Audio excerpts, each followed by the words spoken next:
Hi, this is John Reed. I have literally raided the offices of Conversocial here in Manhattan. I'm with CEO Joshua March. How's it going?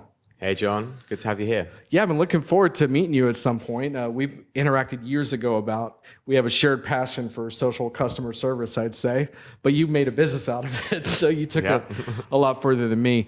So I want to talk a little bit about what the trends are in this area, what you're learning, and maybe argue a little bit about a couple of things that I've been dealing with on social channels lately. But I want to just start with just how you guys are doing because, a few years ago, you guys were all the rage. You were like a cool company in Gartner and stuff. You doing well? Yeah, it's a really exciting time for us. And we first got funding in mid-2011. And at the time, no one else was talking about social customer service. In fact, social customer service wasn't even a phrase. And we helped create that phrase because we really believed that it was fundamental that every company had to be delivering service to their customers through these new social and mobile channels.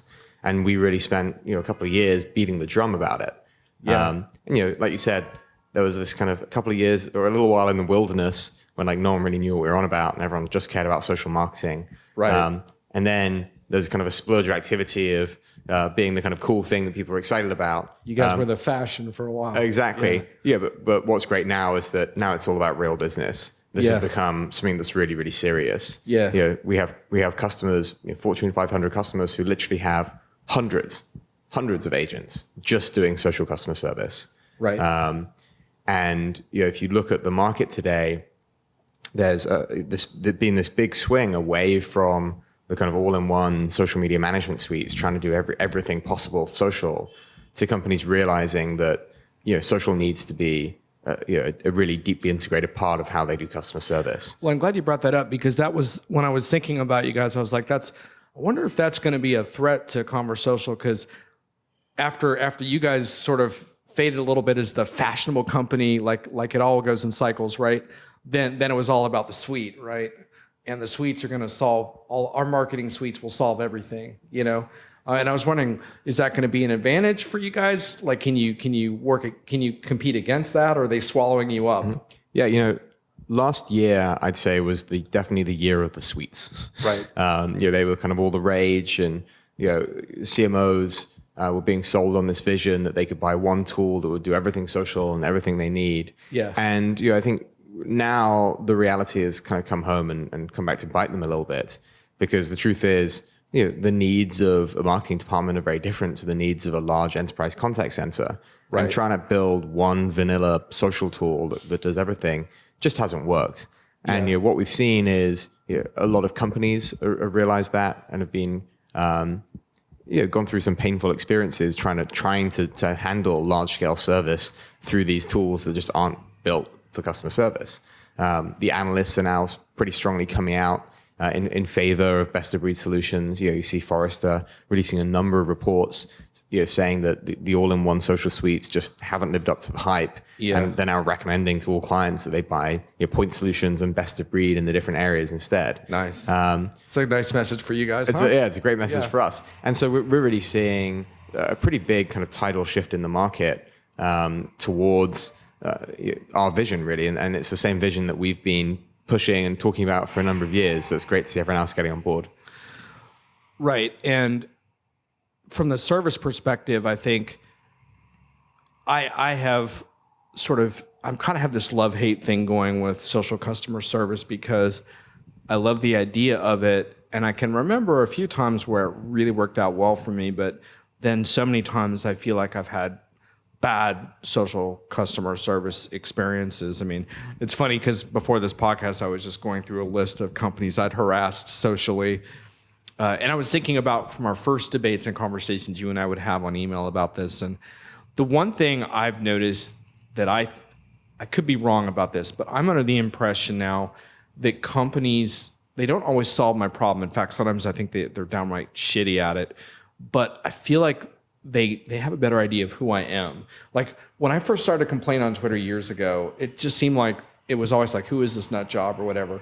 But now I feel like they're checking my cloud score or the cloudization of service or something where they have some tool like that, some type of influence or assessment tool, because I can tell sometimes when they're they're definitely going over backwards to try to make me happy. They don't always know how to.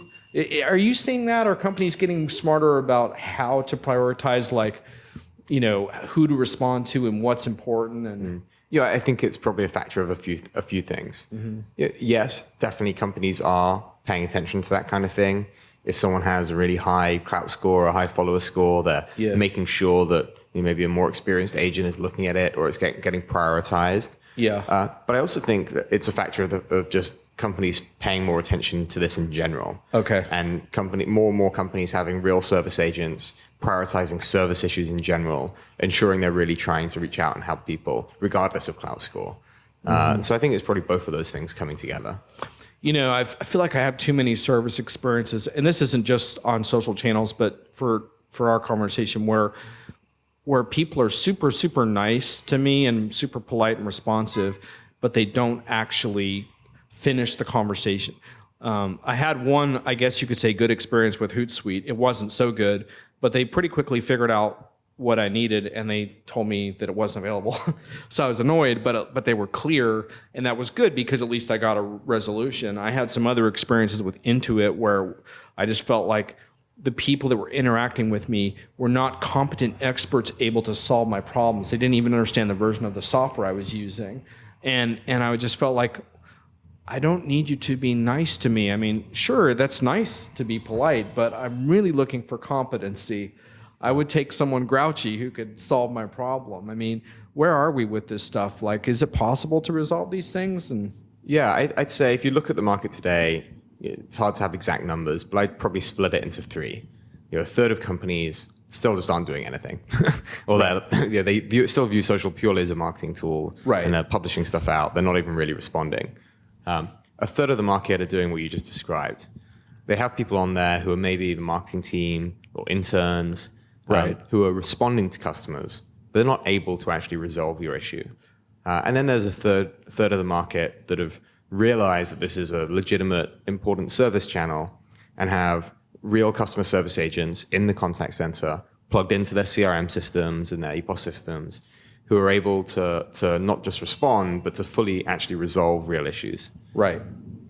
And so in the sense of like your software, for example, it seems to me like your software can only reach its true potential if they're putting the right people to work on it. Because if you gave your software, I don't care how great it is, to some of the people I've dealt with on some of these social channels, I don't know that the experience would be that much better. Yeah, I'm assuming that it's not just software, right? It's some sense of advisory on how to do this that you're bringing to the table. Yeah, 100%. I mean, there's a number of things in there. Obviously, with the software itself, we do a lot of investment in how can we help companies deliver that real resolution, right, in terms of threading between public and private, tracking real issues and escalation and resolution rates. So part of it is in the software itself, but as you say, it still needs the people to do it. And there's a couple of things in there. We try and do a tremendous amount of thought leadership, webinars, blog, guides. We have our definitive guide to social customer service, which we've been doing a number of years now. And we also have a consultancy and services team. Okay. And we'll actually work with companies right from scratch and help them build these teams. And we worked with a major cable company recently. I won't mention their name, but they realized the importance of this, but also realized that they didn't have anyone who could help them do it. Right. And as part of our solution, our services team actually went in there, helped them develop their own guide for how they do it, helped them hire agents, both externally and internally, who could be part of the social team, right, and helped actually then train those agents. So actually help them go from kind of zero to hero, which is we don't zero have to hero. I like we don't it. have to do to every company, but we do help a lot of our customers do that.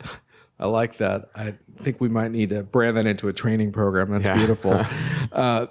Then there's this whole thing around that you really intrigued me about before we started taping, where you said that you believe that full resolution it should be the result from social customer service. And I've never really thought of it that way. I've always thought of it much more, I mean, obviously simple things like Comcast confirming there's an outage in my area, sure. But like with more complex stuff, I've always thought you'd have to take it to a different channel, but you don't feel that way. No, definitely not. I mean, look, it's a terrible customer experience to have to shift channel. Yeah. Especially if it ends up losing data or losing the same agent you're speaking to. Right. Here's a fact: almost everyone today is on a smartphone. A lot of these service interactions are being initiated from a smartphone. Right. Email sucks. Right. In general. Yeah. Totally. Live chat doesn't really work. Right.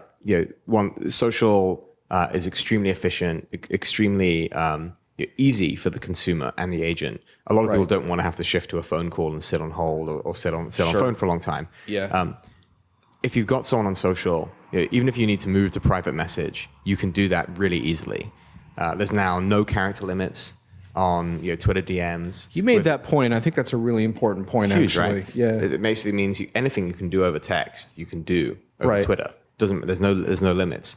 With Facebook's new Messenger for Business, it's not only private, but they're also building in presence management, live chat functionality. So you can move something to private and do anything you could do over any of those other channels. And also Twitter's changed its messaging permissions on direct messages a little bit to make it easier for people to message when you're not following and stuff, which also takes makes it super simple. More friction out of it as opposed to like follow me and blah, blah, you know what I mean? Yeah, completely. So there's none of that hassle. Yeah. And we have major Fortune 500 clients, telco and other things who have authorized their agents to take private information. Account info, addresses, phone numbers over DMs. Okay. So there's really no excuse to delivering full resolution unless so when you work with willing. So when you work with your customers, that's really what you guys are talking about is let's not just identify problems socially, but completely resolve them socially. That's 100%. The goal. Okay. Yeah. All right. And they're tracking that and managing that within your software then. Yeah. Okay. Yeah. One thing I didn't tell you I was going to ask you, but just one quick question around that. I totally get the best of breed type of thing as far as why you would need to specialize in service to understand it. But are you also getting questions around integration? Because obviously you're capturing some really valuable data there. Yeah, so we think integration is really important. Yeah. So we have not just a full API platform, but also an integrations team. We actually build integrations with our client systems. There's a number of different integrations we have live. One of the kind of key ones that we try and get all of our clients to do is on the CRM and the customer data layer.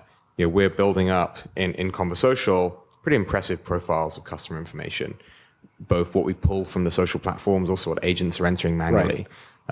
We can build connectors into the CRM system so that the agent asks for the email address. Once we have that, we can then create a link with the customer record, pull information back into the system. So sharing that data two ways, getting that single view of the customer, that's kind of number one. Two is escalation into other teams. Right. So if you have a specific team that handles like refunds, for example, and the social agents need to escalate to that team to complete a refund, and that's in like an Oracle Right Now system, for example. We can build that integration so that the social agent can escalate the case without having to leave Conversocial. Gotcha. And then one final on the integration, we can even build completely custom ones. So we have a client who's a fast-growing e-commerce retailer, and we built a custom integration with their back-end system so that once the agent has asked for their account number or email, whatever it is to match up the accounts, we then put in additional items into the UI that allow the agent to issue refunds, send new products, do everything they could in the backend system within Conversocial. Yep. And we view those as pretty fundamental. Great. Well, I think that's a good stopping point for, I have some listeners who prefer a short podcast. I think that's a good stopping point. By the way, listeners, if you're wondering if there's some kind of financial or promotional reason behind this, no, I crash these offices just because I think this stuff is interesting, and I hope you do too. No money has changed hands. We're just here having a good time talking about this stuff. So let's take a break. And those of you who want to continue on, I'm going to rejoin Joshua. We're going to talk a little bit deeper into his customer experiences. Thanks for joining. And we're back and continuing with Joshua March for Conversocial. Welcome back. Thanks, John. Still good to be here. Yeah, still good to be here. Yeah. So we just had some interesting discussions around the challenges of social customer service and how you guys are doing. It sounds like you're doing well, actually. I wanted to dig a little further into some specifics with customers. Can you walk me through a story or two around customers that have contacted you with a problem around this and how it works? Sure. Yeah, I mean, no customer is the same, right? But there are definitely a few patterns.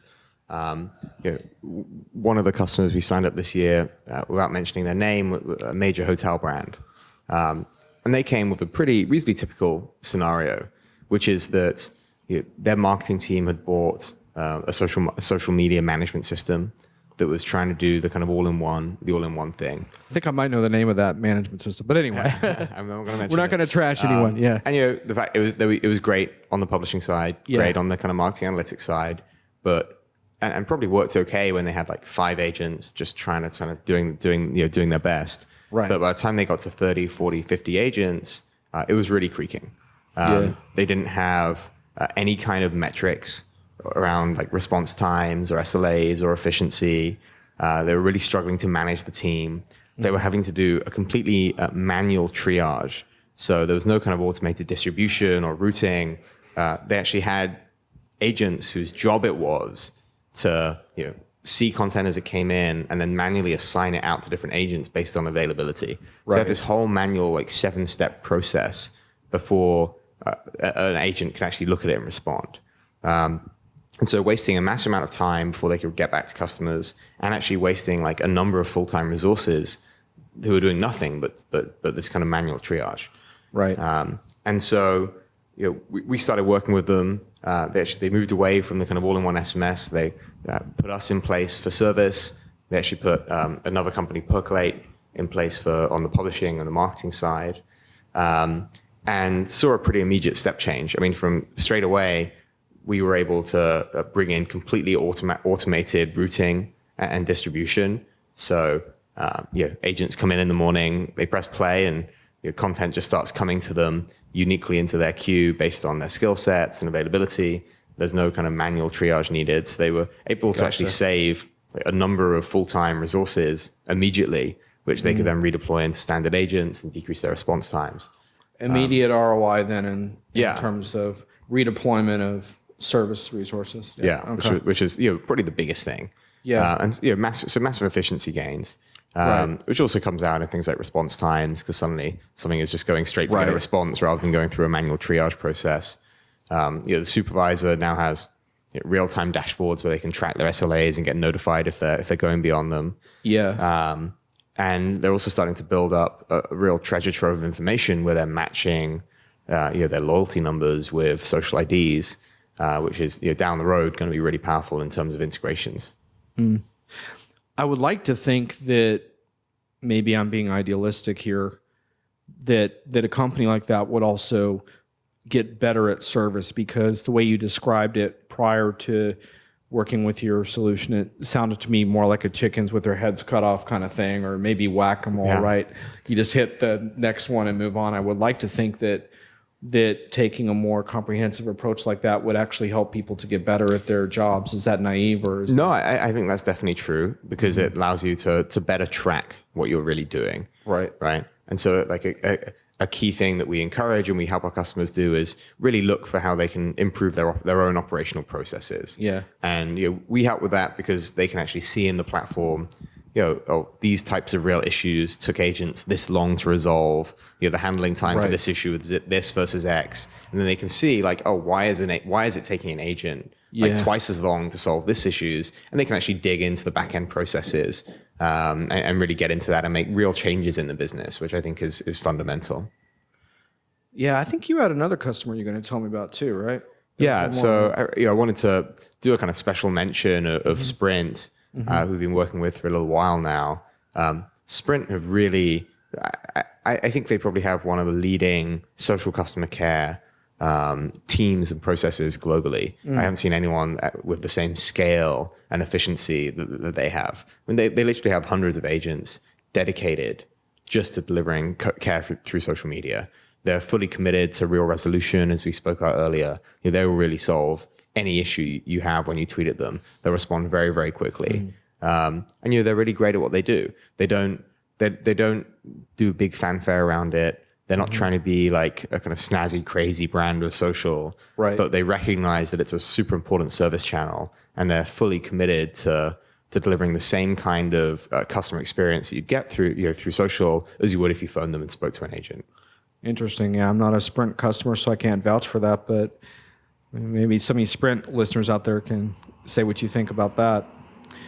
The other thing I was really interested in was just trends around service. You were telling me that you think a lot of things are going to shift towards messaging. Yeah, I mean, look, for us, social media is just the tip of the iceberg.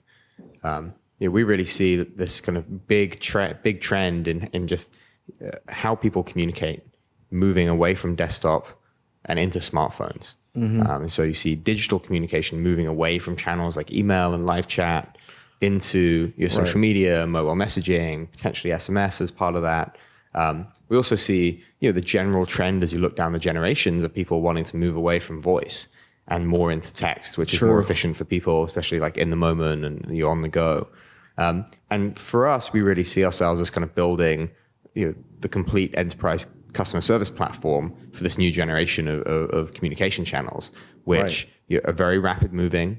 They're not standing still. They're changing. The platforms themselves are like iterating, and new platforms are coming about.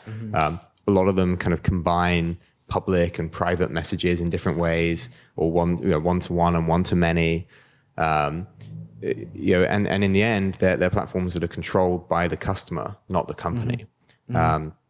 And so we really think that over the next couple of years, mobile and email and live chat are really going to decrease significantly as a customer service channel. There is some natural limits to something like Facebook and Twitter in terms of their public nature, right? Because there are some things that customers just don't want to share publicly.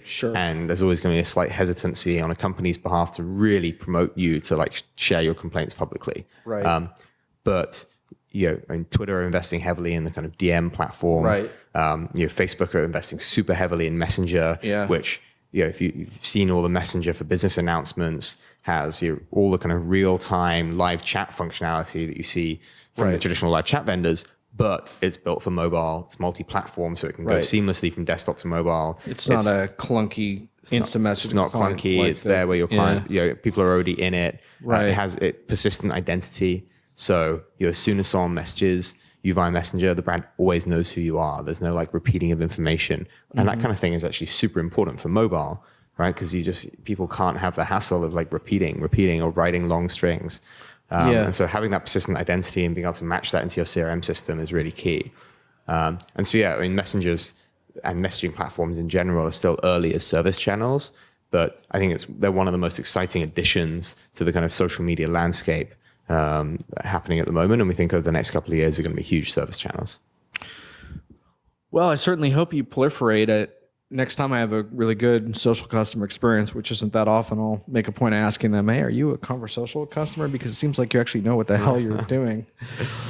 Well, I wish you luck. Thanks for having me in. What is it, 200 customers and counting? Bit over that already. But growing quickly. All right. Well, good luck. Look forward to finding out how you're doing down the road. Great. Thanks, John.